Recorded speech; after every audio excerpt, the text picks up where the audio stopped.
Tina said 10 sharp, 10 sharp, so 10 sharp it is. I'm Deb Troca, the Executive Director of the Indiana Cooperative Development Center. And I want to thank all of you for joining us today for our 2022 Virtual Farmers Market Forum. We're very excited to have you with us today to share this program and look forward to your participation today and tomorrow. The forum is part of the work plan for a farmers market promotion grant that we received in 2020 from the USDA Ag Marketing Services. The grant's a partnership of the Indiana Cooperative Development Center, Purdue University, Indiana State Department of Health, Indiana Farm Bureau, Indiana Department of Ag, and Indiana Grown. And the goal of the project is to grow and to strengthen farmers markets across Indiana. I'd like to invite you to visit the website. It's a new website for us, and we're very excited to have you go visit. It's infmcp.org, and we'll put that in the chat so you'll have it. The website's designed to be a repository of resources and information pertaining to farmers markets. Now I'd like to introduce you to Christina Ferroli, who is the Grants Program Coordinator for the project and your host for the forum today. So thanks again for joining us. Thank you all, and welcome to the Farmers Market Forum. We have a great lineup of speakers. Our first speaking team is Safe Produce Indiana, and Legita Wilson is kind enough to introduce the team for us. Good morning, everyone, and thank you all so much for coming. This is one of my favorite events every year, and I always learn something new. I'm Legita Wilson with the Indiana Department of Health WIC Division. With us today to discuss food safety for fresh produce, we have Jennifer Coleman, Amanda Deering, Tari Gary, and Scott Monroe. Jennifer Coleman is a food safety farm consultant with Indiana Department of Health. She has been with the food division of IDOH for 9 years, working with produce growers. Prior to that, Jennifer was a local health inspector for Wells County for 8 years, where she did restaurant inspections, public pool inspections, investigations for children with lead poisoning, and housing complaints. Jennifer has a BS from the University of Pittsburgh, and her main hobby is working with her horse. Amanda Deering earned her bachelor's degree in biology and master's degree in plant biology from Central Michigan University. She completed her PhD at Purdue University in food microbiology and food safety, specializing in fresh produce food safety. Her research focuses on examining internalization of human pathogenic bacteria in plants. That's a mouthful, and I'm sure she's going to explain that to all of us, as well as routes of contamination that can contribute to plants harboring pathogenic bacteria. Amanda works closely with industry to develop and test novel sanitation treatments that can be used for fresh produce. She leads the Purdue Safe Produce IN team that works in Indiana to deliver good agricultural practices, also known as GAPs, and good manufacturing practices, also known as GMPs, trainings for growers and producers, coordinating education and training for county and campus staff and GAPs and related food safety needs, and developing resources that address the real-time needs of growers in Indiana. Amanda also oversees the Serve Safe program at Purdue. Tari Gary obtained her bachelor's degree in food science from Purdue University. Upon graduating from Purdue, Tari worked in the quality and food safety department for a cake manufacturing facility for 3 years. That sounds like a ton of fun. Subsequently, she joined the Indiana State Department of Agriculture as the Food Safety Outreach Coordinator in July 2019, where she leads outreach efforts for the Safe Produce IN program. In her role, Tari connects Hoosier produce growers with produce safety resources to help them improve on-farm food safety and comply with the Food Safety Modernization Act, Produce Safety Rule. Tari also assists Purdue University Extension with food safety education on produce farms and in classroom settings. Scott Monroe, who is an Indiana native, is the 6th generation in his family to be involved in vegetable production and spent most of his youth working in his family's watermelon fields. He attended both Vincennes and Purdue universities, earning degrees in agriculture, horticultural science, and plant pathology. Scott has worked in various capacities in the produce industry, including self-employment as the operator of a farm supply store, R&D director for a large vegetable farm, and assistant plant breeder for Abbott and Cobb Incorporated. Upon coming to Purdue, Scott initially worked as an extension A&R educator before becoming a food safety educator in 2015. Based in southwestern Indiana, Scott conducts statewide produce food safety programming and research from the Purdue Extension Food Safety Training Hub near Vincennes, Indiana. I would like to remind everyone to please remain muted during the presentation. If you have any questions, drop them in the chat and we will have time for Q&A at the end. Take it away, team.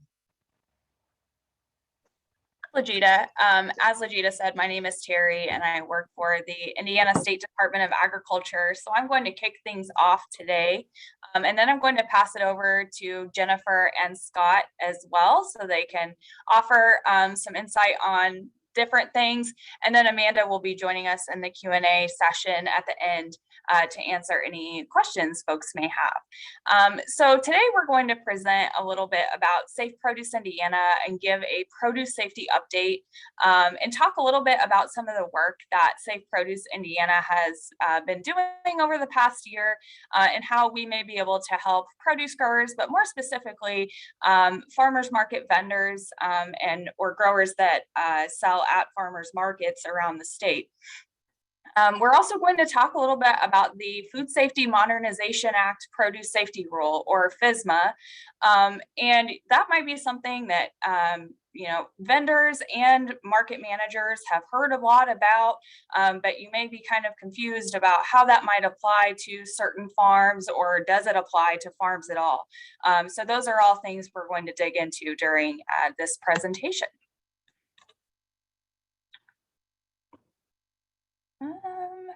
There we go. So before we get in to get into the weeds, I guess I just wanted to give just a brief overview of what Safe Produce Indiana is, because we use this brand and we use this term for our program a lot. But really what Safe Produce Indiana is a partnership between the State Department of Agriculture, the Indiana Department of Health, and Purdue Extension. And that is the State Department of Health, that is not the county or your local health department. So the way that this breaks down is basically the goal of this program is to develop a produce safety regulatory program while providing education and technical assistance to Hoosier produce growers before and while they are regulated by the FSMA produce safety rule. So basically what this comes down to is a few years ago when the FSMA produce safety rule was coming down the pipeline, these groups took a look at this and said, okay, we need to put together a program to help produce growers before and while they're regulated. That way they're not alone in this. That way there are resources available, because produce farms, that's an area of the food industry that has not been regulated heavily historically, especially when you compare that to other areas of the food industry. So these groups recognized that produce farms needed a little bit of guidance in order to get up to speed and meet and comply with this FSMA produce safety rule. So the way that this breaks down is the Indiana Department of Health, they do the produce farm inspection and manage the farm inventory for Indiana. So we'll get into a little bit more of what the FSMA produce safety rule is, but this does require inspection of farms that are covered by the rule. So we're nice in Indiana that we have our state Department of Health that can go out and do those inspections rather than having someone from FDA possibly come out of state to do those inspections. It's nice that we have people here that know the industry and know the state that can do those inspections. And then they also, the Department of Health does develop a running list of farms in Indiana and what their coverage status is. So are they covered by the produce safety rule or not?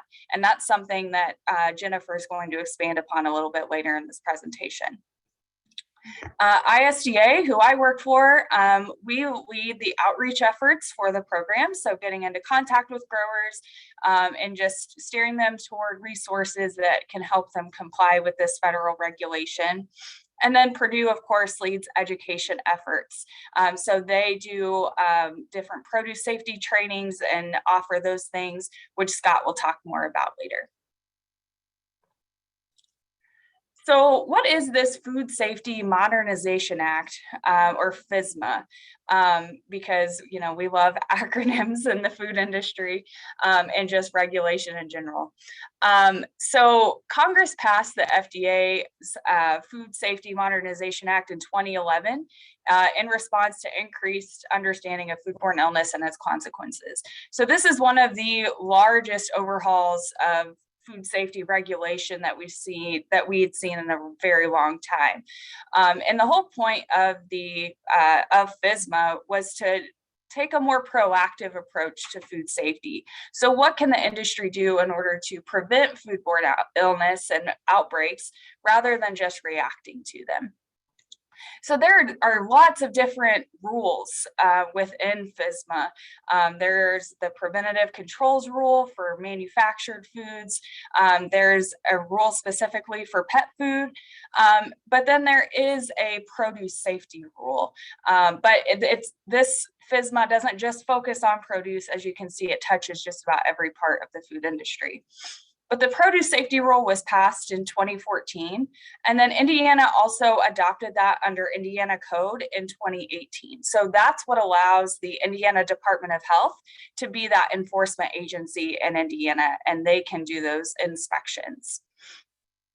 So this rule established science-based minimum standards for safe growing, harvesting, packing, and holding of fresh fruits and vegetables. So farms or businesses that do any of those activities could be subject to this FSMA produce safety rule. And like I said, this does require inspection of produce farms. Now, one area that we see growers or just people in the industry get a little bit confused about. So this is the first federal regulation to require inspection of produce farms. And we work with some growers that say, oh, well, I have a third-party audit, maybe a GAP audit or USDA GAP audit or something along those lines. Now that's different. So some farms, especially the larger farms historically, did have some third-party GAP audits or third-party audits in general. And that was all voluntary. Third-party audits are voluntary. You have to pay for them. Usually it's driven by a supplier requirement. And FSMA is completely separate. This is a federal food safety regulation. This is not a choice. If you're covered, you have to go through inspection. And of course, you don't pay for that or anything. But third-party audit, FSMA produce safety rule, very different things. Some key requirements of the FSMA produce safety rule. I won't dig into these too much. We actually have an entire full day training that really does dig into what all of these requirements are for produce farms. But I just wanted to give a brief overview so you could see the type of things that the FSMA produce safety rule really hits on. So these are all different subparts.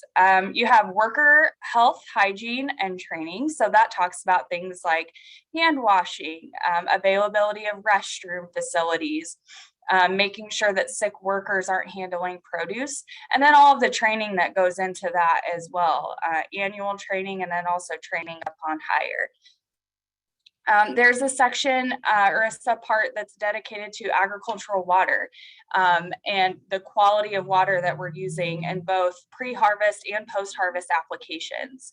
And that part of the rule is actually under revision. So we're expecting some updates in the coming months around agricultural water. Biological soil amendments of animal origin. So that would be for farms that are using any manure soil amendments or manure compost, bone meal, fish emulsion, anything that's animal based. There are certain steps that farms can take in order to mitigate risks. Domesticated and wild animals and just there are some things in the produce safety rule that are around minimizing the risks when it comes to animals and wildlife. Growing, harvesting, packing, and holding activities and how we harvest or handle produce in order to reduce food safety risks. Equipment, tools, building, and sanitation. So that's a lot around food contact surfaces, maintenance and cleaning of those surfaces. That way it's not harboring bacteria and also we're cleaning it well enough to prevent buildup and things like that. There's an entire subpart that's dedicated to sprouts as well.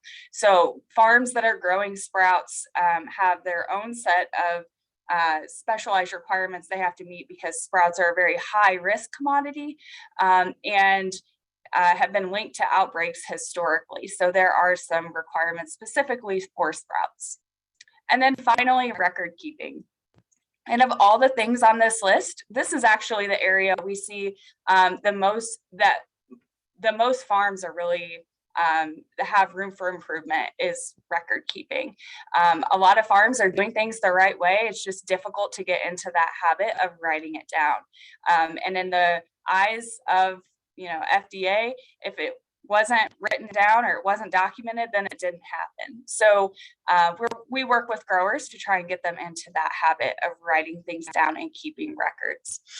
Now, one question we get a lot, most of these areas of the produce safety rule, you'll see do center around preventing microbial contamination. There isn't a whole lot of focus on physical contaminants or chemical. Doesn't mean that's not important, but that's just kind of that's outside of the scope of the produce safety rule. All of these things do focus more on preventing bacterial contamination. All right, now I'm going to kick it over to Jen, and she's going to talk a little bit more about FSMA coverage and what farms could be covered by this rule. Okay, good morning, everybody. Thank you for attending.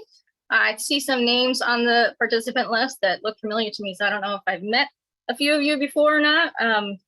I'm food safety farm consultant for kind of the I want to say the northeast area of Indiana, but I go all the way down to, I want to say a little south of Wayne County, so I have a large area.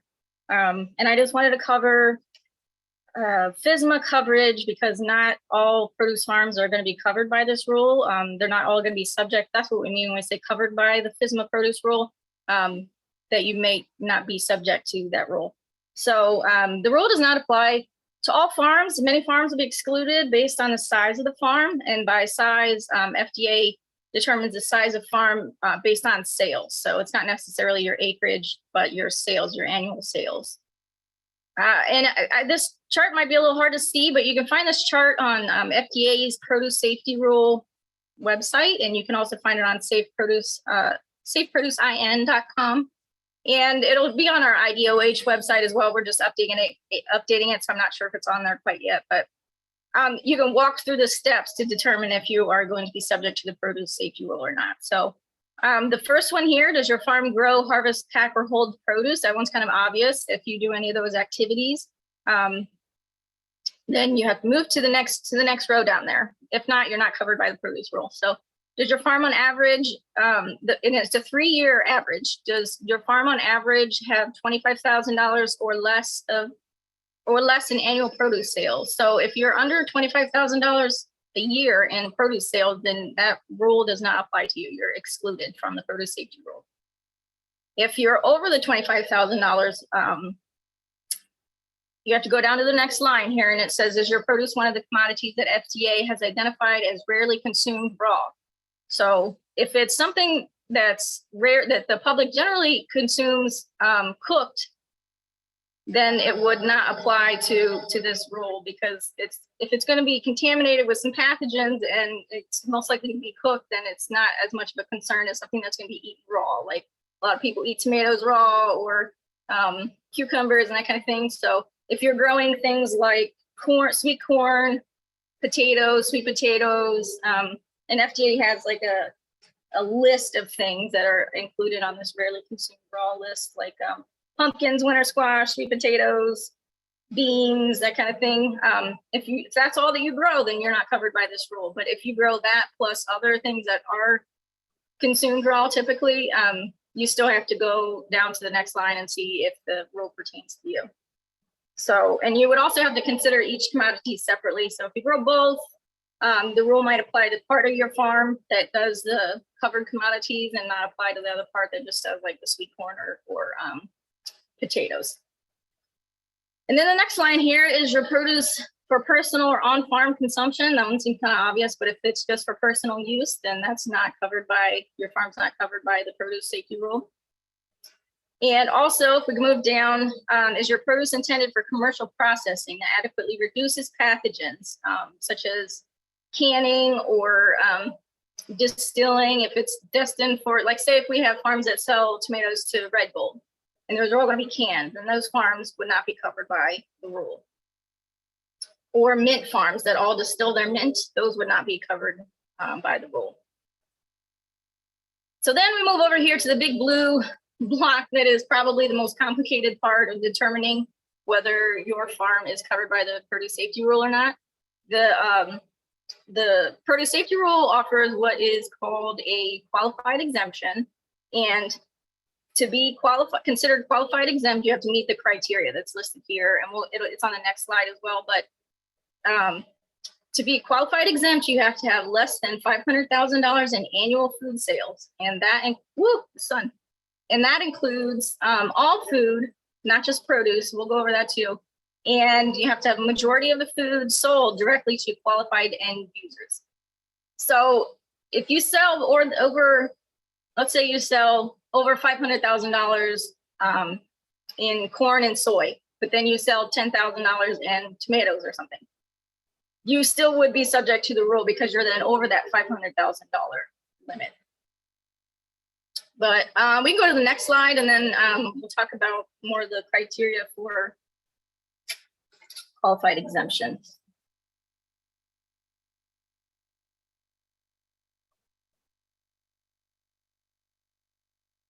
Okay, so if you, let's see. Yeah, if you are qualified exempt, you have to keep, you're not subject to inspection, but you still do have to keep records to show that you're qualified exempt. You still have to meet modified requirements. This chart here to the right, we have a form that you can fill out to determine whether or not you're qualified exempt, and that would also demonstrate that you meet the criteria. So if we look at step 1, you determine your food sales for the farm. Examples of food, this trips people up. So the $500,000 in annual food sales includes fruits and vegetables, livestock that is destined for slaughter for human consumption, not just livestock, like not breeding livestock or horses or that kind of thing, but livestock sold for meat, meat, eggs, dairy products, food sold by a third party on your behalf, beverages, snack foods, bakery goods, candy, canned foods, animal feeds, which people typically don't think of, but animals that are destined for human consumption as well are considered, the feed that animals eat, and we're going to eat those animals, is still considered food because it is part of the food supply chain. Others such as feed additives, dietary supplements, and dietary ingredients. So if you have any questions about what is considered food or any of this, qualified exemptions, you can contact us and we can go through it step by step for your farm individually. So if you have less than the $500,000 in annual food sales and the majority of your food is sold directly to qualified end users, you would have that qualified exemption. And if we look to the right of that, examples of qualified end users include direct sales to consumers in any location, including farmers markets, farm stands, CSAs, over the internet, and also includes retail food establishments like restaurants,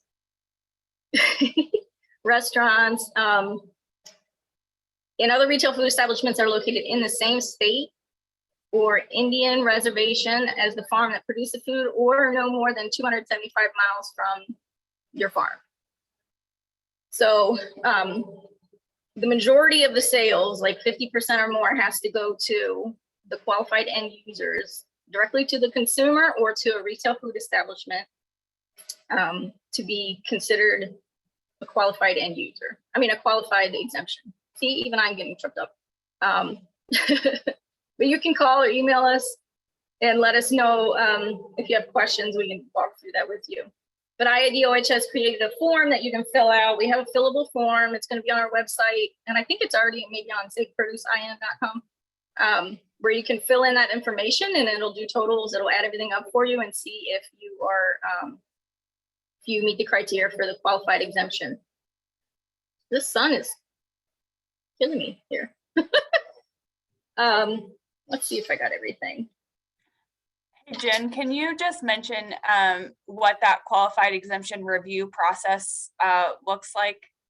Oh, sure. Yeah. To determine whether or not, or like to verify that you're a qualified exempt farm, that you have that exemption, IDOH will have to meet with you, and we can go over all the sales information, and then we'll verify that that's all meeting the criteria, and we'll have you sign a form saying, yeah, yes, this is true. This is my documentation saying that I have qualified exemption. And we'll do that, I believe, I'm not quite sure what the frequency is, but it might be annually, like, because it's a 3-year average of your food sales. So this year we're having people fill it out for like one form for 2021, one for 2020, one for 2019, and then we'll average those. The form will average all those numbers for you. And then, so next year you'll do one for 2022, and that will be added to your 3-year average will be adjusted based on the last 2 years. So I think it'll be a yearly thing. We'll just make a phone call with you, or it might be a quick farm visit where we can get you to enter that information and sign it and date it. And it should be quick and painless. We don't have to look through all, and I know we're not going to look through all your receipts or anything. This is kind of like your self-reported income information. As long as you have documentation that you're meeting the criteria, I think that meets what we need. So trying to think if there's anything else. I mean, we will contact you to schedule that and set that up. Nobody's going to show up on your farm unannounced. Is there anything I'm missing? I think that's it. I'm trying to look at my notes here. Then we've been, currently we're contacting actually farms to schedule those for the spring, in the summer, if we have anybody that's not able to do it in the spring. So it should only take like 15 minutes to come out to your farm and do that if you believe you are qualified exempt. Yeah, I think that's it. Can we go to the next slide? So for the regulatory updates, we are building an Indiana produce farm inventory database. So over the last several years, we've been contacting farms through phone calls and in-person visits to talk to growers about their operation and their status, maybe within the produce rule, to see if the produce rule, or if they're covered by the produce rule. And we're developing that database to try to notify, so that we can be able to notify people in the future of regulatory changes or updates or educational opportunities like the Produce Safety Alliance classes. So we've been continuing to build that, and let's see, if we haven't contacted you yet, if you're a produce grower, even if you're under the $25,000,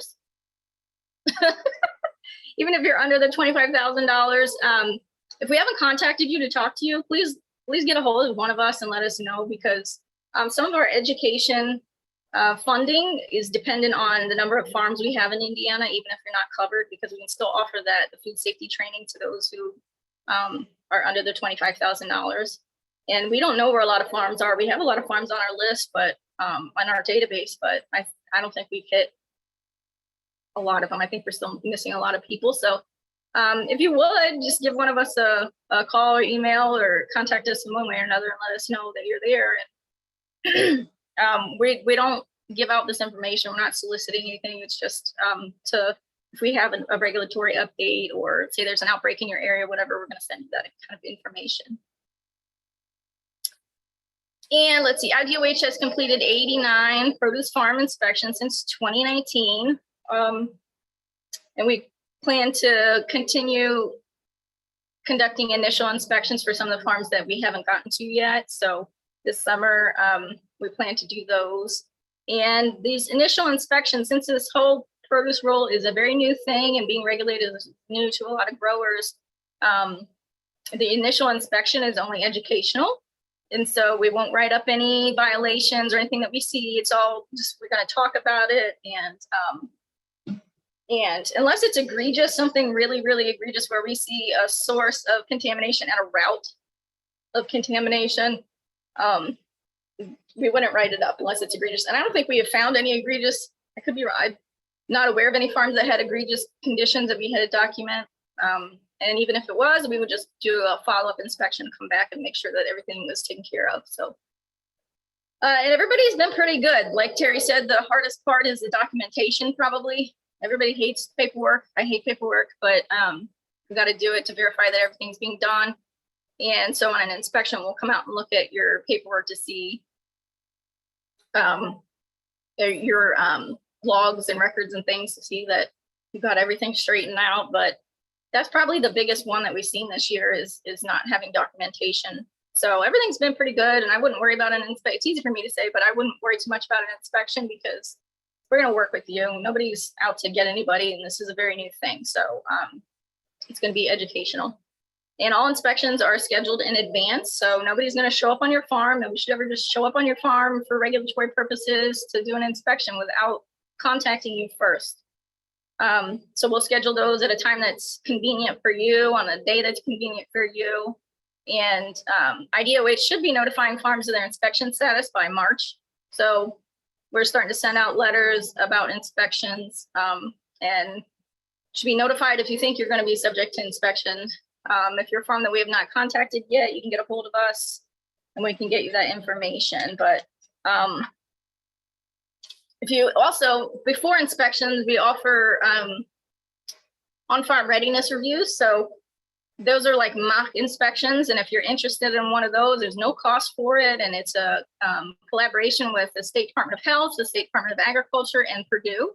So 3 of us should be able to come out to your farm and we'll do a walkthrough as if we were doing an inspection.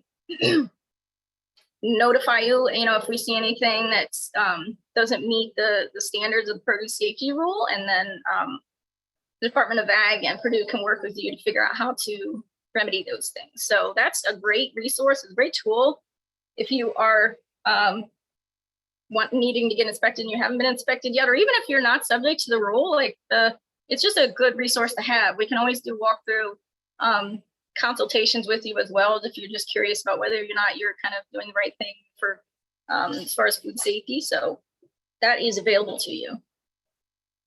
And I think somebody, well, I'm not sure if later on in the presentation we'll have more information about the PSA or the on-farm readiness reviews, but you can contact Tari as well to schedule one of those if that's what you're interested in. And I think that's all that I have. Did I miss anything, Tari? Is there anything else? Jen, there was somebody asked, what's the best way to schedule an inspection if they would like to schedule one?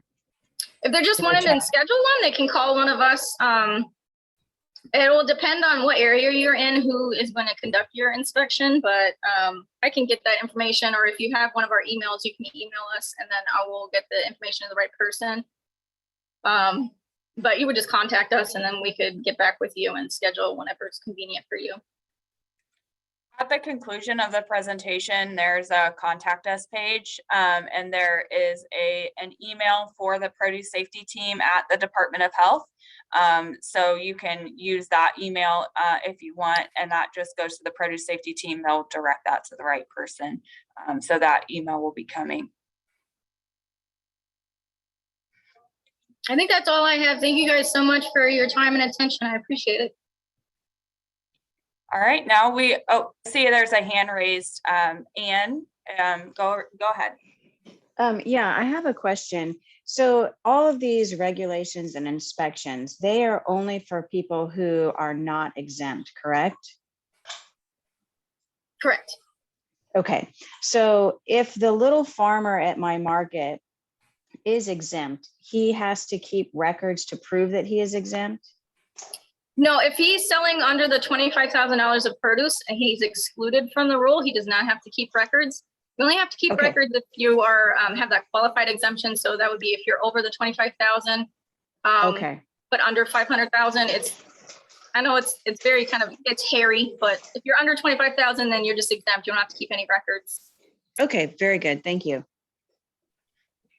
there's still a chance if they are under that 25,000, that Department of Health is going to reach out to them and just to, chat, try to figure out more about the farm, and the farm just needs to tell them that they're under 25,000.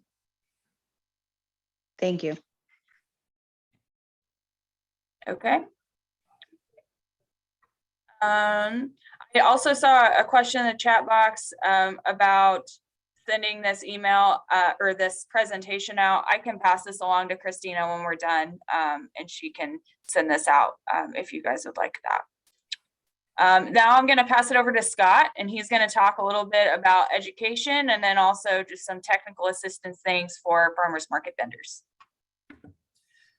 All right. Well, good morning, everyone. I guess it's my turn to speak, huh?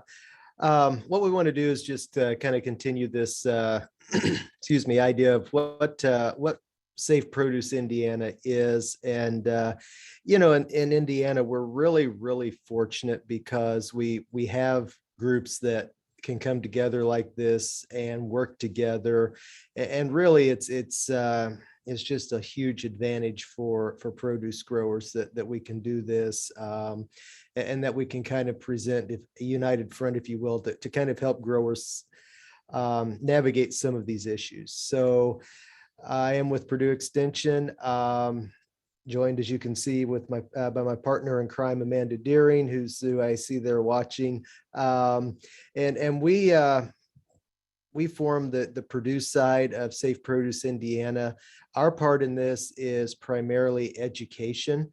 In all of its glorious forms, whether that means farm visits, classes, teaching, or whatnot. So a couple of the things that we do specifically as part of the Safe Produce Indiana collaboration is that we present and conduct Produce Safety Alliance grower trainings. These are 8-hour produce safety courses that are based on good agricultural practices, those things that we do to reduce the risk of something getting into the system on our farm. It's also rooted in the produce safety rule. This course is going to be a requirement for anyone that is covered by or held to the produce safety rule. If you're not covered by the produce safety rule, this is still a really good in-depth class that basically covers all of the risk factors that produce growers face or could face on farm, and it offers ideas on how to mitigate some of those risks. So this year we're offering 4 courses or 4 of these classes in person, and then we're offering 2 of those remotely for those who are unable to make the in-person or just still don't feel comfortable traveling too far at this point. So check with our website, our Safe Produce Indiana website, and we have a current listing of those courses and the registration instructions for each. We also conduct private PSA grower trainings upon request.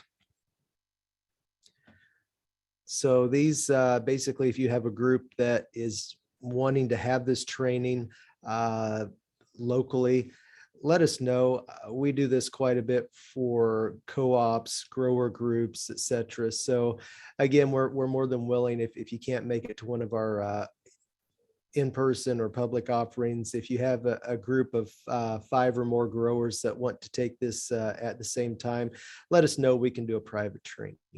The other thing that we've been offering is a food safety basics for produce growers course. This is sort of a scaled down 2-hour course that is going to give basic produce safety information. And again, this is something that's going to be suited for farms that are excluded or exempt from the produce safety rule. And again, these are available on request. We can do these in person, or we can offer these online or virtually. But again, this is just a very basic 2-hour course where we go through the basic risk factors involved with produce food safety. We break it down into the 4 W's: managing water, workers, our waste, and our wildlife, and showing growers how they can reduce on-farm risk of contamination of their produce. So again, feel free to visit our website for all of the training information and the available dates, or feel free to contact us directly. So Tari, if you would advance that to the next slide. There we go. All right. So we've been talking about Safe Produce Indiana. We've been talking about the produce safety rule. So let's talk about some more practical things that we can do when we deal with produce food safety. Again, when we're dealing with smaller growers, probably the easiest thing that we tell people is to remember the 4 W's: your water, your waste, your wildlife, and your workers. If you can manage risk in these 4 areas, then on your farm, you're going to be able to reduce risk pretty significantly. Now, beyond the farm, as we move into farmers markets, there are some things that we need to keep in mind. There's just some low-hanging fruit that we've listed here that's going to reduce the risk of products being contaminated at the farmers market during that sales period. So transportation is going to be your first consideration, how you're transporting to the market. I know a lot of this probably sounds like common sense, and you're absolutely right. That's exactly what it is. Yes, I'm the guy that jokes that, if we ever see an increase in common sense, I'm probably out of a job, but, I still sleep well at night. But anyway, transportation, make sure we're transporting using clean containers and a clean vehicle. We want to make sure those containers are either single use or that we're washing them and sanitizing them as needed throughout the production season. Just making sure that we're not seeing a lot of dirt or mess or anything like that. But we want to make sure that we're transporting our produce to the farmer's market in a clean container. We want to make sure that we're watching those food contact surfaces at the market, those surfaces where the product is being directly contacted, tables, display counters. These things should be cleanable. That means they should be smooth and non-absorbent. So a hard plastic table is going to fit that bill. A wooden table, maybe not so much, because it does tend to be porous. So again, we need to pay attention to those food contact surfaces and what our product is touching while we're at the market. Hand washing is also going to be very important, making sure that we have hand washing stations at the markets, not only for the patrons, but also for those who are selling produce and handling, so we can wash our hands before we start packaging or handling produce. The other thing we need to do is just kind of try to create displays such that they don't lend themselves to being easily contaminated. My family still operates a roadside stand, and we're still very involved in produce, and I get it. Trying to prevent customers from manipulating produce is much more easily said than done. Seems like most customers want to, shuck down the ear of corn or, squeeze the peaches or the tomatoes. I remember my great grandfather always said that cantaloupe customers come in 3 varieties: shakers, sniffers, and pinchers.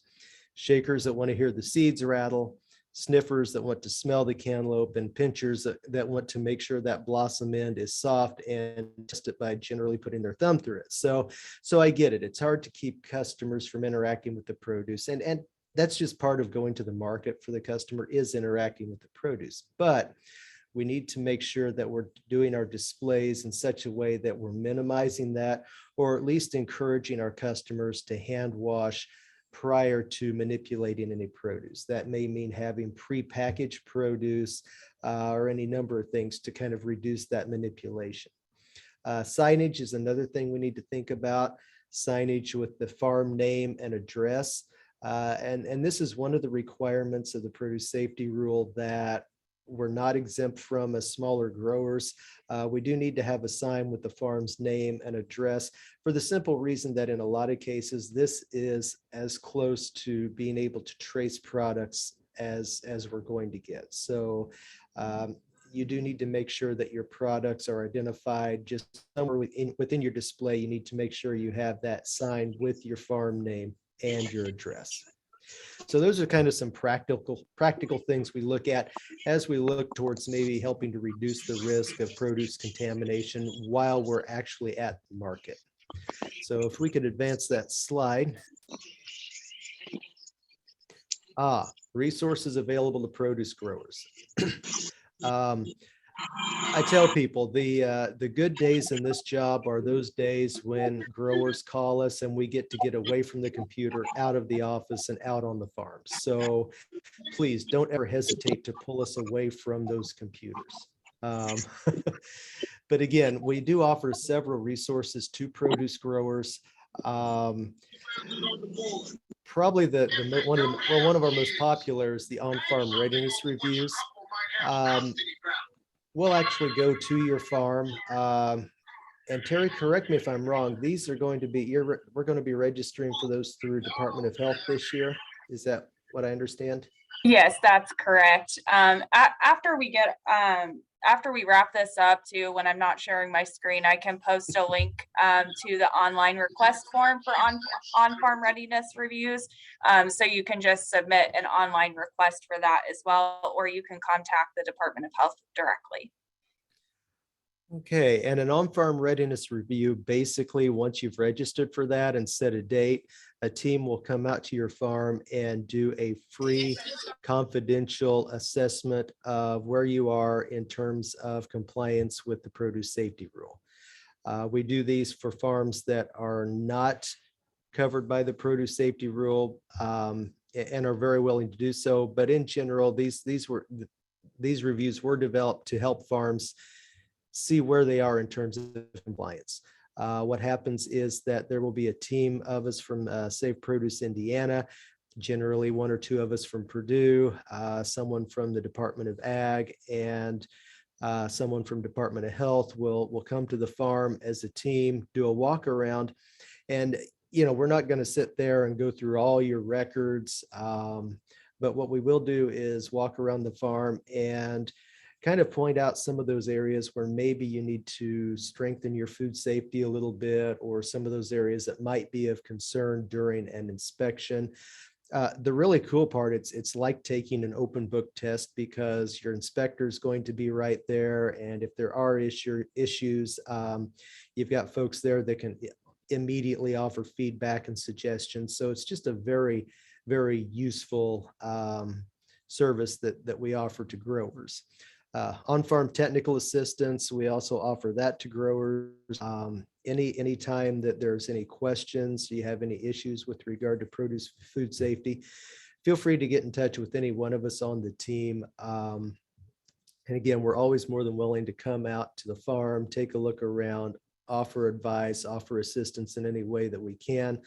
That could mean just looking at your farm in general. That could mean assisting with writing a food safety plan, or just whatever's needed. Our job is to support the growers to the greatest extent possible to help them navigate through the food safety issues. We also offer guidance documents and record templates. There are templates for records posted on our website. Those can be downloaded and customized for your farm. We do a quarterly newsletter through the Department of Agriculture. So if you check with our Facebook site, you'll see those, and I think those are sent out to our mailing list as well. But quarterly newsletters with current topics and produce food safety and what we're doing as a team. For those of you who are required to have a third-party audit, which is sort of the industry side of food safety, we are very willing to come out and do a mock third-party audit ahead of your actual audit.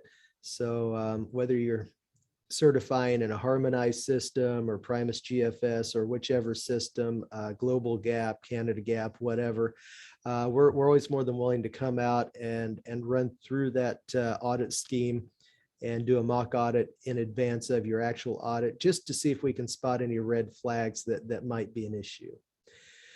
We also have our social media channels that we try to keep up to date with current food safety information and advice. So again, these are the things, the resources that we have that are available to produce growers across the state.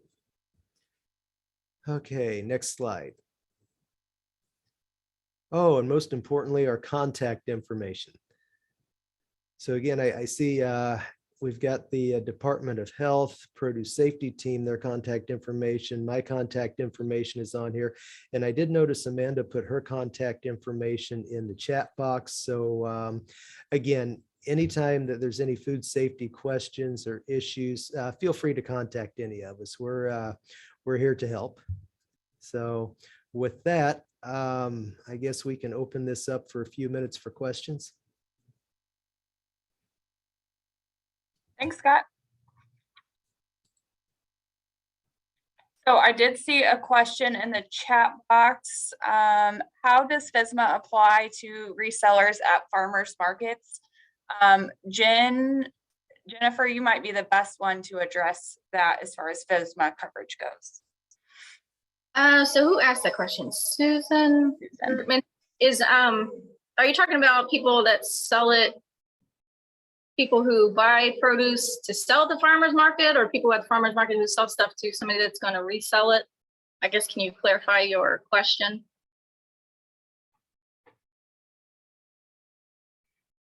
Yeah, so vendors who buy from other farms to then sell at the farmer's market.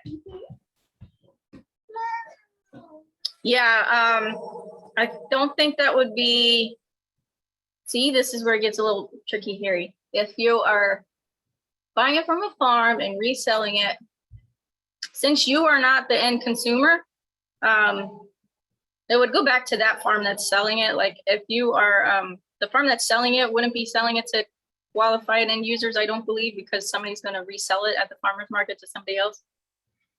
Like say we have a lot of people that buy produce from the produce auctions and then resell it. The person holding and storing it and selling it at the farmer's market, it would depend on what their sales are. You know, if their sales under the 25,000, they would be exempt. And then if it's over that, but they're selling it directly to consumers and consumers at the farmer's market, then they could probably get that qualified exemption, but it would still go back to the farm, like the farm itself, where they're getting it from, probably would not be able to, whoever they're selling it to at the farmer's market, that's not considered a qualified end user. So they may or may not have the qualified exemption. It's a little tricky, but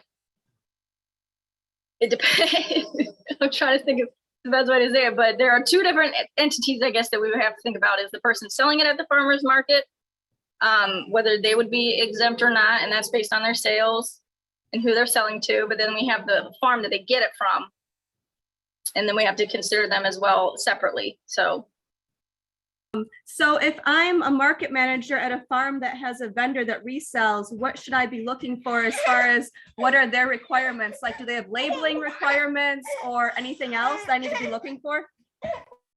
The labeling requirements, we'll have to, I guess we can ask Sharon Patti about how labeling of produce for if it's a home-based vendor or not, but I don't think there are labeling requirements generally for whole uncut produce. Sharon's shaking her head no. So, and maybe she can talk about that a little bit more, but there aren't really any labeling requirements for that. You probably, I think, should have the on display, and maybe Terry can correct me if on display where your produce is from. I can't remember if that's like Yeah. the name and address of the farm where it's grown. Yep, that's right. You need to have the name and address of where the produce was grown. Which is tricky for a lot of farms. I mean, a lot of vendors, because I know they'll buy produce from other places and then call it homegrown, whatever. And it is maybe homegrown, but not on their home farm. So, but I've seen that some farmers markets are requiring that that you grow the produce that you sell. So I guess that would be up to you, but they should know the farm that it's coming from.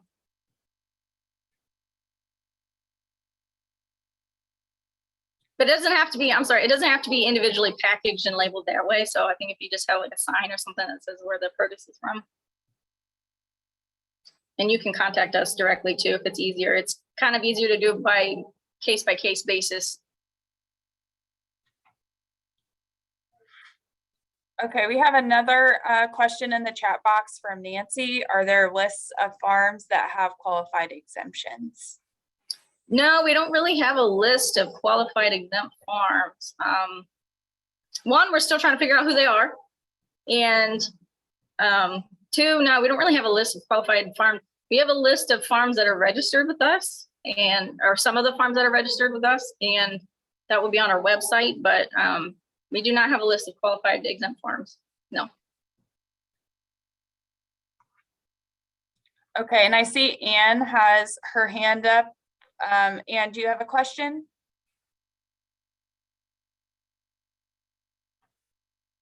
Sorry, I'm a little bit tech unsavvy. I was typing it in the chat box. Is it required that they display where the produce was grown? Or is that just recommended? I think the produce rule says on there that that you have to display where the produce that you have is the name of the farm and where it is grown. Okay, thank you. I was not aware of that. I don't think that's a rule requirement from the retail rule or for the home. I'm not sure if it's home-based vendor, but in the produce rule specifically, it says that. Okay. And so if they just had like a sign that they hung up at the back of their little tent that said, you know, Smith Farms located in Rushville, Indiana, that would be fine? Yeah. Okay, perfect. Thank you. You're welcome.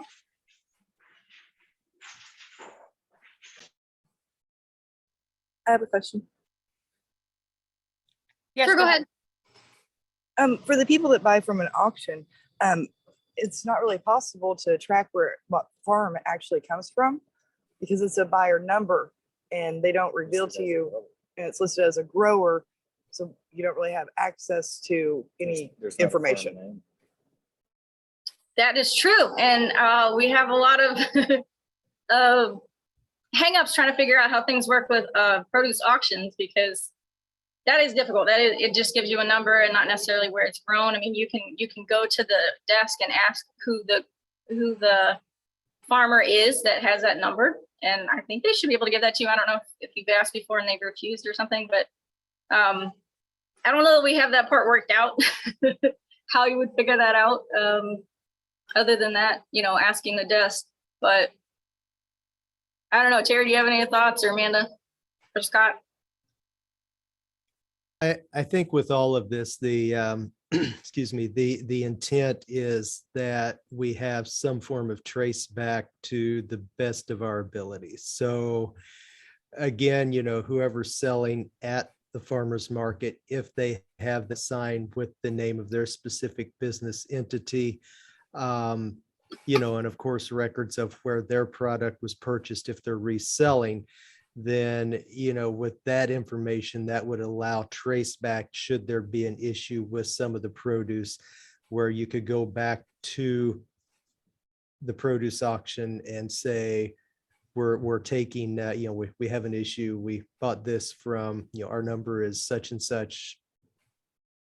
What what number does our produce match up with? So, it's how this looks is, it's kind of a big gray area, and I wish it were a lot cleaner and neater. But, when you look at it, the intent is that we have some form of traceback so that, consumers can say, okay, I purchased it here, and that starts, if there's an issue, that starts that chain back to see if we can start to figure out where the problem might lie.